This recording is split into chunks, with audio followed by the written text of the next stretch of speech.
letting you know, and I'll pass it on to Kristi. Thank you, everyone. Thank you, Dr. Oates and Maria. So welcome. Thank you, everybody, for being here today for this webinar on evidence-based reading instruction. My name is Kristi Reyes once again, and we're so happy you could be here. So this is our agenda today. We have just a short session, and we're going to go over a lot of information, but we're going to give you more information on how you could follow up if you are interested in this. So we're going to talk about why evidence-based practices matter in adult education. We're going to briefly go over the four essential components of reading, and then we're going to delve into instructional strategies for just two of these four components, alphabetics and comprehension. And then you'll hear about this new community of practice and training of trainers institute for it coming up quite soon this summer. And then we'll have a wrap up and closing. So here are the objectives for this webinar. You will get some information and be able to describe why evidence-based reading instruction, we call that EBRI, why this matters in adult education. You will be able to identify the four essential components of reading, and you will be able to walk away with some ideas of evidence-based reading activities that you can use for at least two of the components. And then you will also discover additional resources to learn more about evidence-based reading instruction. So, why do evidence-based practices matter in adult education? What the research shows us about how we learn to read can be used to guide and inform our instruction. Sorry. So this is a quote by Kofi Annan, the former United States Secretary General.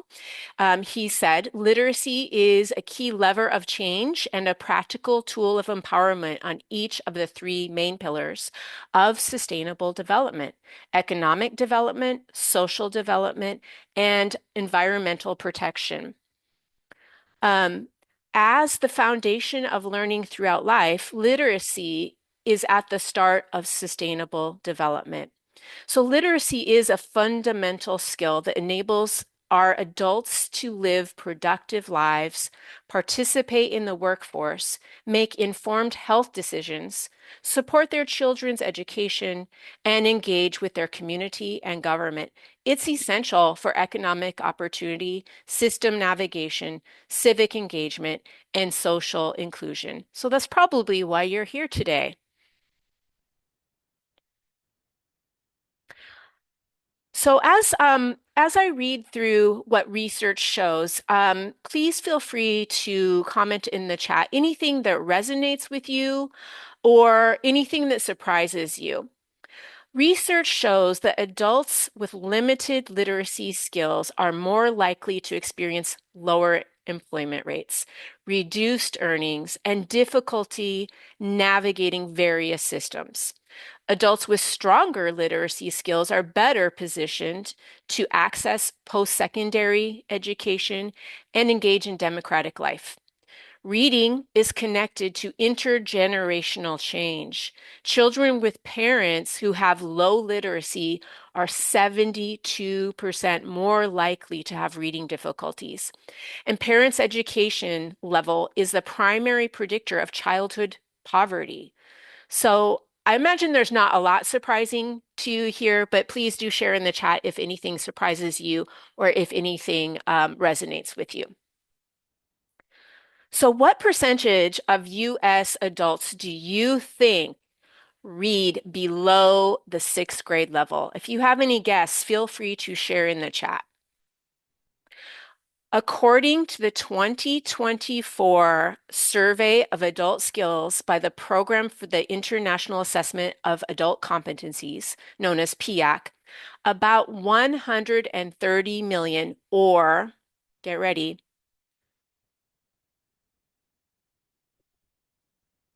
54%. 54% of US adults read below the sixth grade equivalent level. And the number of adults ranked at the lowest levels of literacy, which is referred to as PIAC level 1 or even lower, are at risk for difficulties using or comprehending print material. And that number is growing. In 2024, 59 million adults in the US were at or below level 1, representing 28% of the adult population overall. And that's a notable increase from 19% in 2017. In California, the overall literacy score is lower than the national average, with a higher number of adults at or below level 1. So it is critical that we address literacy skills in our adult education courses. Now that we've established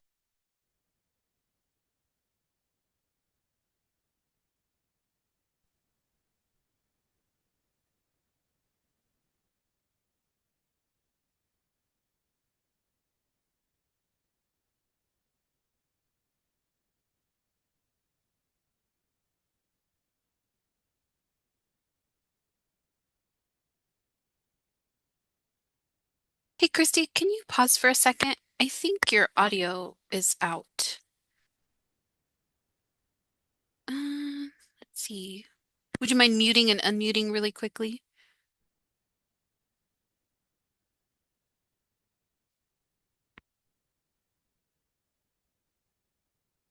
No, we still can't hear you. about that, everyone. So reading ability develops through the interaction of cognitive, linguistic, and contextual factors.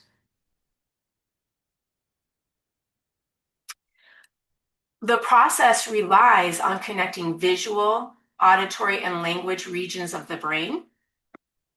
Reading skills develop when the brain forms efficient pathways linking letters to sounds and sounds to meaning. And this rewiring is strengthened through explicit, systematic instruction and repeated practice. So reading is a very complex process that involves both decoding, which is accurately recognizing and processing written words, and language comprehension, which means making meaning from vocabulary, sentences, and ideas within a text. Adults must integrate these skills with background knowledge, familiarity with different text formats, and strategies for monitoring their understanding. Proficient readers can navigate many kinds of print and digital text, but beginning and intermediate level readers often cannot fully access the information and opportunities that our society offers.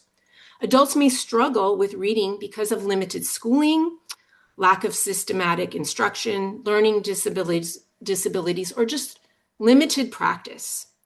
Teaching adults to read helps them strengthen the decoding and comprehension skills they need to make informed decisions, access resources, communicate with others, and participate fully and confidently in modern life.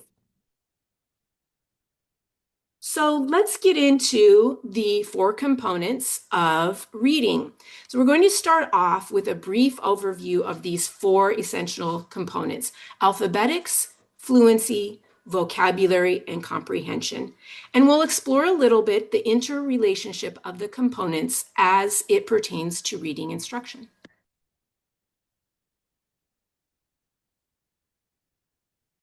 The 4 components of reading include alphabetics, the set of knowledge and skills that support the ability to turn printed words into the spoken words they represent.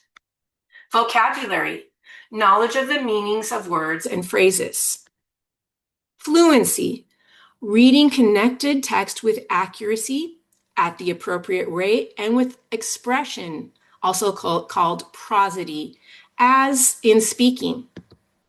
And finally, comprehension, construction of different levels of meaning, both literal and inferential from printed text.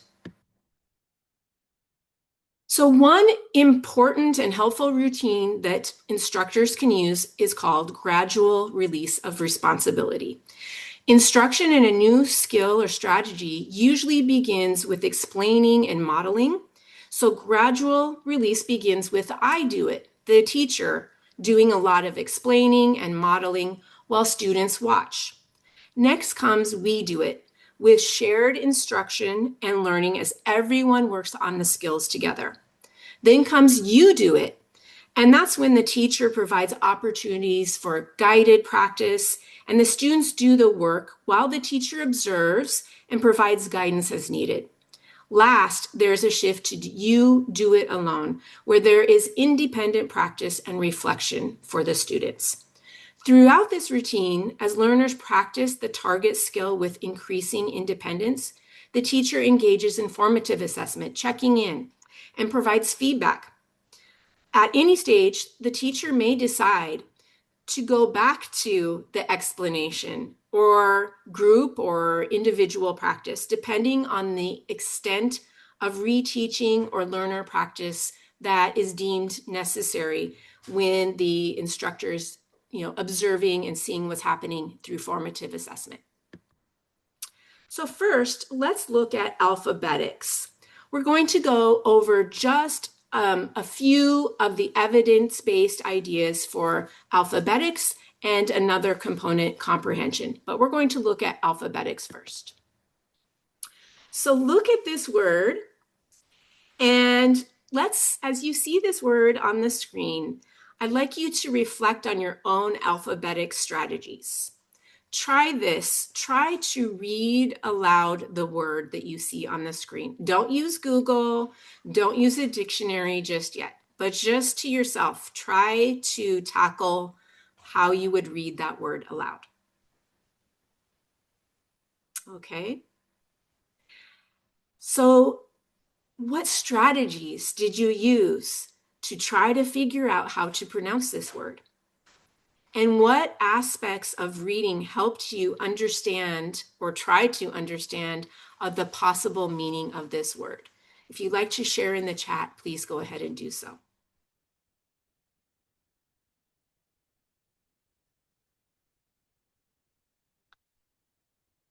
Okay, as you're thinking about that, let me ask you, did you try separating groups of letters into syllables? Maybe you tried sounding out each letter or a letter combination like oto, rhino. Some of you looked for familiar word parts, most likely, like oto or ology, and connected it to other words that you know that have either this prefix or suffix.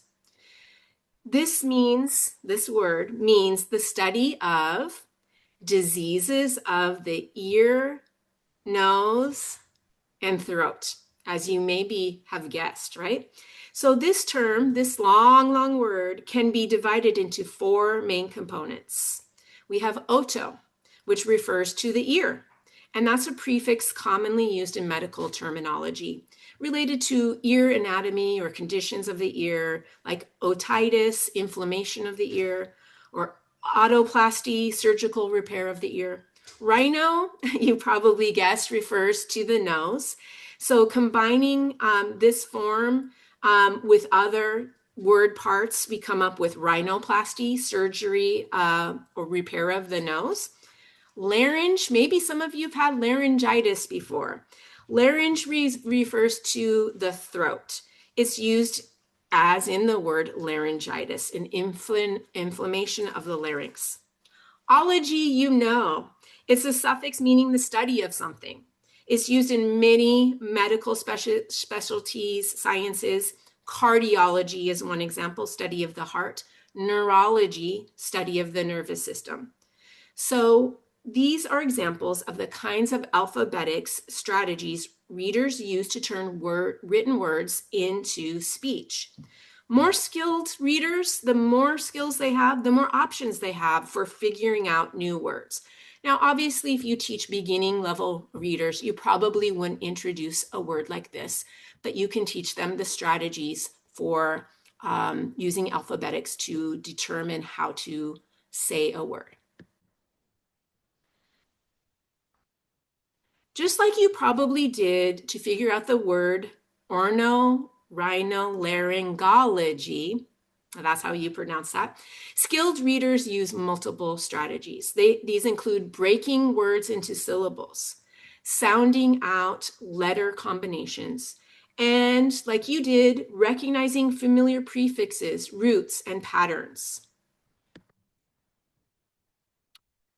So what's more specifically is alphabetics? Beyond being the set of knowledge and skills that support the ability to turn printed words into the spoken words they represent, there are core components that include phonemic awareness, which is the ability to hear and manipulate sounds of the language, and decoding, which is the ability to associate letters and letter combinations to the sounds they represent. Now, let's take a look at some instructional best practices for teaching beginning readers alphabetics. Here's where you're going to use the Zoom annotation tool. As I go over each strategy or practice, I'd like you to think about your current practice. Which ones do you routinely use when teaching reading to your adult learners? Which ones would you like to try? So as you look at each activity or practice, annotate on the screen to indicate the activities you routinely use by placing a check mark or giving a thumbs up with a reaction next to it, or put a question mark next to anything that you're not sure about. Or if there's something that you see here that you would like to try in the future, you can give it a star or a heart with the annotation. So first is providing explicit systematic instruction in phonemic phonological awareness. So thank you. I see someone already does that. Letter sound correspondences. Next, we have teaching high frequency spelling patterns and inflectional endings, like the S ending for plurals or the S ending for third person, ing for continuous verbs, or ing for participial adjectives, ed for past tense, okay? Next, we have onset rhyme patterns and word families. Onset means the initial phonological unit of any word which contains the initial consonant or consonant blend. Not all words have onsets. Rhyme means the string of letters that follow the onset, which contain the vowel and any final consonants.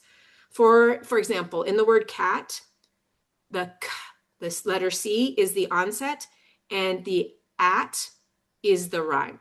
Okay, so if that's something you already do, you can put a check mark. If it's something you need more information about, you could put a question mark, or if it's something that you would like to try, go ahead and put a star. Okay, next we have decoding 1 and 2 syllable words. And after that, we have teaching high frequency sight words. Okay, so I'm seeing a lot of checks everywhere. Great job, everyone. Next, we have offering abundant practice applying skills in connected text, using ongoing formative feedback to guide instruction, and encouraging independent practice, whether that's having students use flashcards or different apps or repeated readings and hands-on materials. All right, well, thank you for participating. It looks like you're doing a lot of great things, and where I don't see any annotations, maybe those are things that you would like to learn about. So stay tuned to learn more information about the community of practice. So we'll go ahead and clear your annotations, but we'll have you annotate again in just a moment. Thank you, everyone, for participating. So continuing on about alphabetics, let's look at a couple of practical lesson ideas. So, for example, students could do this. They could decode words that have common prefixes, suffixes, and roots, like misunderstand, hopeless, hopeful, disagree. How you could incorporate this into a fun kinesthetic activity is by having students make as many words as they can using tiles or cards with the prefixes and suffixes and root tiles, like what we see on the slides. Higher level students, more advanced students could play dominoes or have a competition to see how many different words they could form.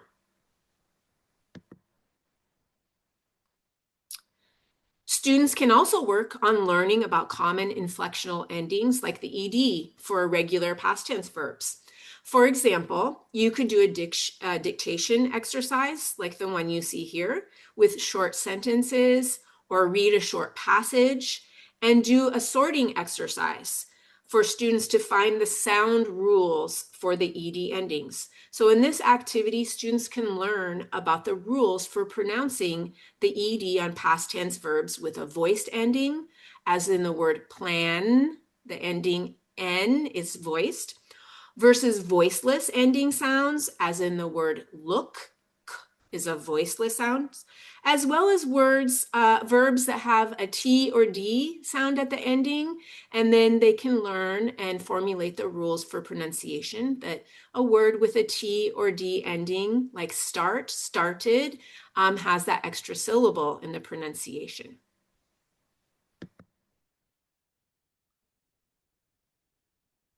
So here are several other practical alphabetics activities you can use with beginning adult learners.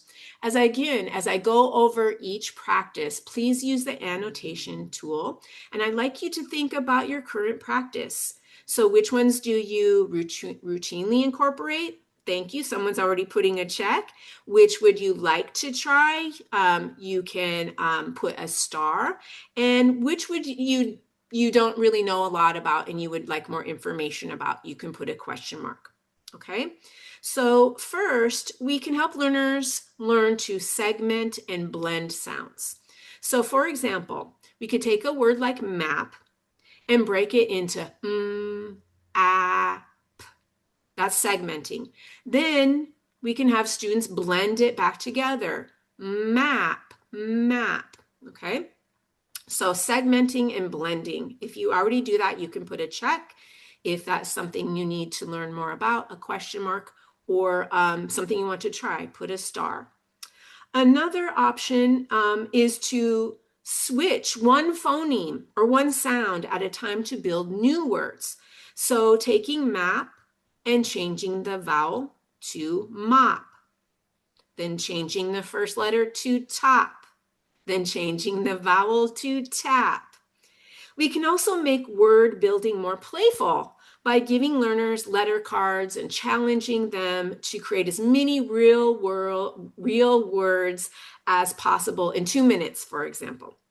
Dictation can also be a powerful tool when we read short, phonics controlled sentences like the man packs a bag. Learners write what they hear, and then afterwards, they can write their own sentences using the same target words. It's also important to include phonological awareness activities.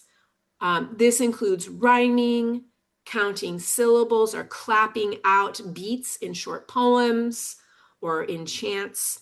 And finally, we want to connect all of these skills to real life.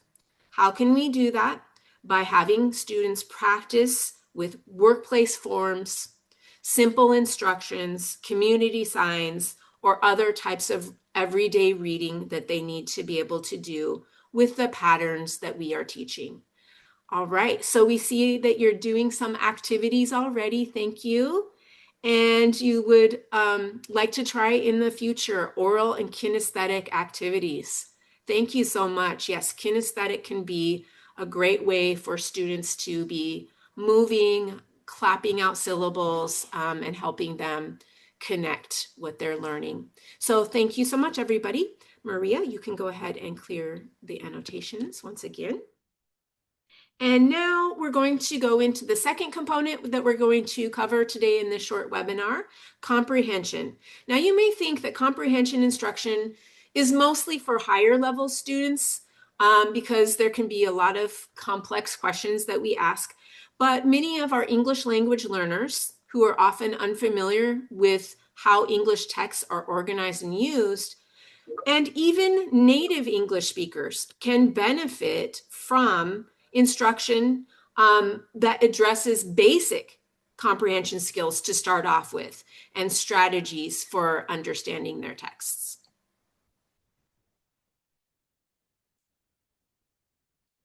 Okay, so here are some best practices for beginning adult readers and teaching reading comprehension. Going back to the gradual release of responsibility that we spoke of before, modeling instruction. So it's really helpful to explain why the skill or strategy that you're teaching is important. Modeling through teacher think alouds. So that means as we're reading, verbally saying and modeling thought processes that a skilled reader goes through. So questioning and connecting to previously learned content or background knowledge. That's a think aloud. Guided practice with feedback, and then releasing to independent application of the skill or strategy that we're teaching. Building background knowledge. So this can be done through reading multiple texts about the same topic, or including video or podcast supplements about the topic of the text, and including discussion. Next, we have engaging learners in rich discussion about the text. So this can be done through open-ended questions and requiring text-based responses, requiring students to go back to the text and find where in the text they found evidence to answer the questions.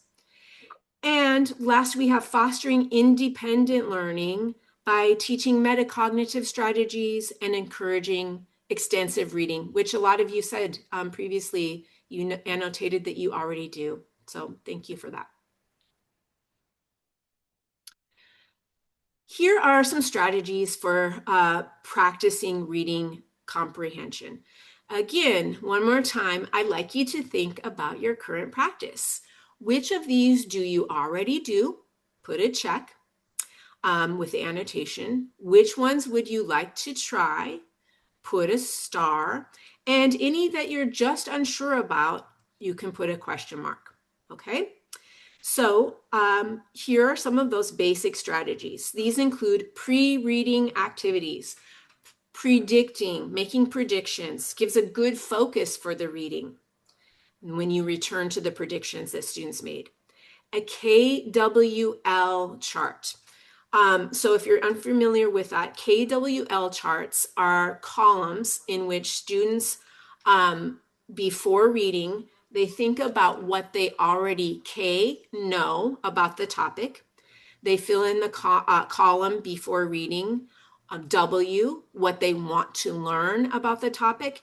And then after reading, they fill in the L column of the KWL chart, what they learned from the reading. So that can be very helpful in students making predictions, as well as coming back to their questions and what they wanted to learn and see what they learned from reading that text. We can do some pre-teaching of key vocabulary if we know our students' level well, and if there's vocabulary that is essential for them to understand before diving into the text. A little bit of pre-teaching of that vocabulary called front-loading the vocabulary. And activating any background knowledge, seeing what students know before reading a text that is perhaps on content that is not so familiar to them. Next, we have using text features. What are text features? So that goes along with, previewing the text, looking at the title, the subtitles, the headings, and the images, and maybe making predictions based on those features. And using reading aids as well. Rereading, if it is a dense text, reading one time to get some of the main ideas is a great thing to do. But if it's truly a text worth reading and helping students build even further knowledge, rereading is often necessary. Next, we have annotating the text. And so sometimes we need to model this, but writing in the margins questions we may have, thoughts we may have, things that are interesting or connecting to previously read text or knowledge that is previously existing about that content in the text. Next, we have monitoring and repairing comprehension. So we can do that through the think aloud a lot of times. And next, we have more advanced reading strategies, and these include analyzing the text structure. So this can be difficult for beginning level readers, but for more advanced readers, looking at how the author organized the text. In other words, did they use a chronological or sequence organization? Did they use cause and effect, compare and contrast, problem and solution? Was this a descriptive text? Was this a process text? Was it narrative, etc.? It's really a great activity to have students use graphic organizers. There are many different graphic organizer types that we can have students use with reading. These include a story map, if you're using a narrative text, the 5 W's chart, where they're reading and going back and filling in the who, what, when, where, why, how, right? Main ideas and details, using a T chart.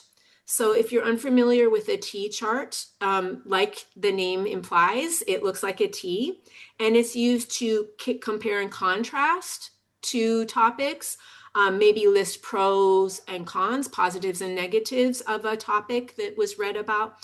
We could also have students use a Venn diagram if the organization of the text was compare and contrast, and fill in the map of a Venn diagram for listing the similarities and differences pointed out in a text.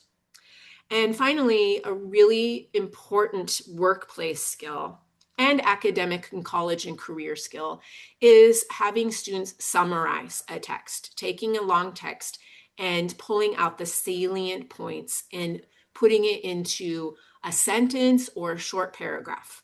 That's really critical. So thank you. All right, so we'll go ahead and clear a lot of things you're doing. So give yourself a pat on the back. Great job. And for those things that you would like to learn more about, we do have opportunities for you at CalPro. So let's continue on as we talk about integration and effective instruction. So to sum this all up, integration and effective instruction. Effective reading instruction for adults weaves together several powerful research-based practices.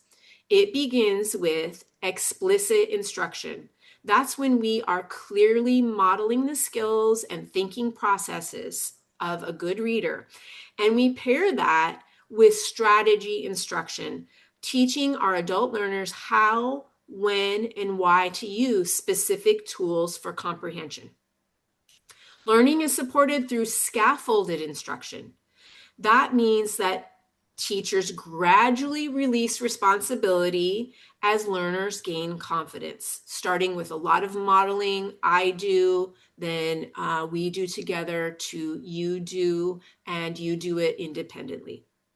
So next we have adults benefit from intensive instruction and active engagement in the reading process. So that includes giving students frequent opportunities to practice the skills in meaningful contexts. We deliver our lessons through structured or segmented instruction, breaking down complex texts into manageable steps. And finally, regular reflection encourages students to evaluate their progress in reading, to understand what strategies work for them, and to apply those insights into future reading tasks.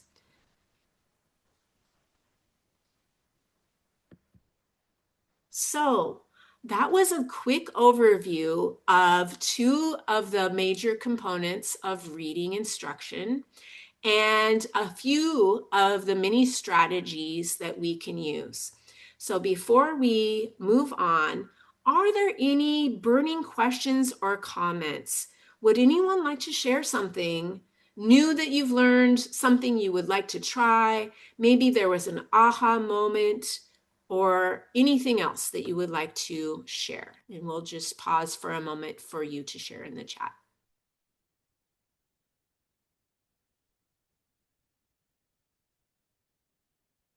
All right, I see a lot of great things. Thank you, everyone.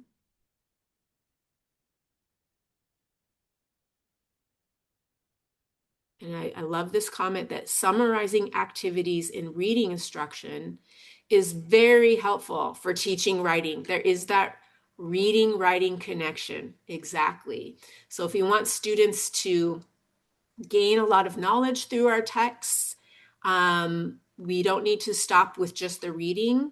We can have them summarize as then they maybe go on to a reading to writing connection by writing more about their texts. So very valuable for those of us who teach, integrated skills, connecting the reading to writing. Thank you so much, Laura. She's going to try to find some documents or practice with very basic prefixes and suffixes for her level 2 beginning students. Yes.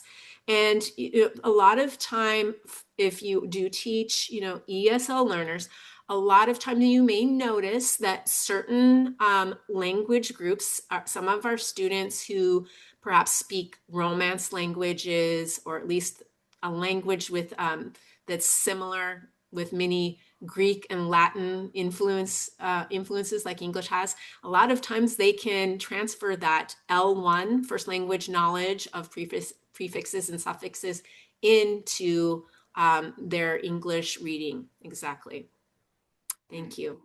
All right. Well, thank you, everyone. And so I am going to go ahead and continue on. So any other questions or thoughts or concerns before I pass on the information about our community of practice coming up and TOT? All right. Well, thank you so much. So, Dr. Oates, over to you. Thank, thank you, Kristi. Can everyone hear me? Is it okay? Um, so CalPro develops a new community of practice each year on a different topic. And next year in 2026-27, we will be launching this updated community of practice on evidence-based reading instruction. And it's going to be a more extensive. This was a 1 hour webinar, but the COP aims to help, instructors with practical tools and strategies to implement, evidence-based reading instruction, and we'll go deeper into each component of key reading instruction.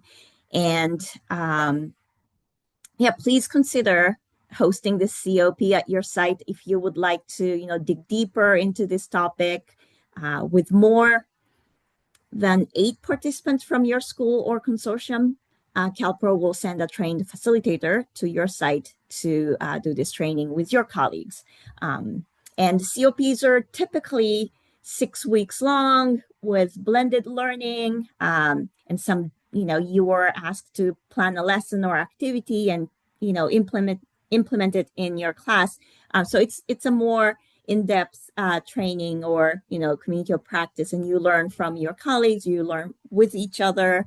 But CalPro can also tailor the training to be a little shorter, 3 hour session or two, set of sessions for your site, whatever works best for your consortium or your agency. So keep an eye out for the next year in July and later. This will be available. All right. And I talked about a trained facilitator. So we're offering Training of Trainers Institute this coming June, and the application is out. If you are interested in becoming a trainer like Kristi, please consider if you like facilitating training, you have experience, presenting at conferences and things like that, please consider applying for the Training of Trainers Institute. You can thank you, Maria, for including the link to the form, and you can also scan the QR code. This is also a blended learning training opportunity, and there will be some online component, and we have a 2-day in-person training sessions in Sacramento at the CALPRO office in Sacramento. So that's June 22 and 23. So please think about joining us in June. All right. Then let's quickly review our objectives again to see if we covered these things. Earlier, Kristi shared our objectives for today, describing why evidence-based reading instruction matters in adult education, and also identifying the 4 essential components of reading and discovering additional resources to learn more about EBRI. Did we cover all these? I hope so. All right. Let me see. Okay. Thank you. And we have other webinars, upcoming webinars. We have 2 more scheduled for this year. And I think one is missing. Sorry.